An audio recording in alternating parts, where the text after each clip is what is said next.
क्या तुम्हारे साथ भी ऐसा हो चुका है कि सामने वाला बंदा तुमसे इतना पावरफुल है कि तुम चाह कर भी उससे नहीं जीत पाते?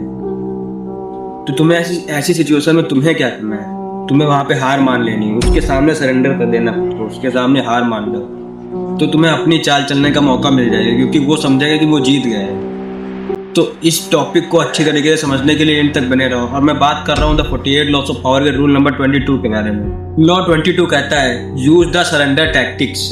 कभी कभी जीतने के लिए हारना भी पड़ता है। अब मान लो कि तुमसे कोई पावरफुल बंदा है जिसे तुम बहस कर रहे हो बिना फर्जी, जैसे तुम्हारा बॉस हो गया, तुम्हारे स्कूल या कॉलेज का कोई टीचर हो गया।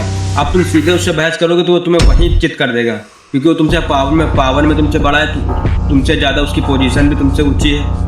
तो तुम्हें इस सिचुएशन में क्या करना है? तुमको दिखाना है कि हाँ तुम जीत गए, मैं हार गया। तुमको दिखाना है मैं हार गया, और उसको दिखाना है कि वो जीत गया।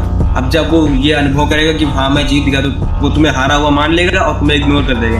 बस उसी समय तुम्हें सोचने, अपनी दूसरी चाल चलने का मौका मिल जाएगा। ये चीज़ मैंने इतिहास में भी देखी है। पहले लोग क्या करते थे, जब देखते थे कि सामने वाला जो पावरफुल है तो उसके सामने सरेंडर कर देते थे, दिखाते थे कि हाँ मैं हार गया तुमसे, और सही मौका आने पर वहीं अटैक कर देते थे, जिनसे जीत उनको मिल जाती थी। मैं तुमसे ये बताना चाहता हूँ कि अगर तुमसे कोई पावरफुल बंदा है या तुमसे पोजीशन में ऊपर है, तो उस समय उसके सामने सरेंडर हो जाओ, उसको दिखाओ तुम हार गए, और सही मौका आने पर उसे उसकी औकात दिखा दो।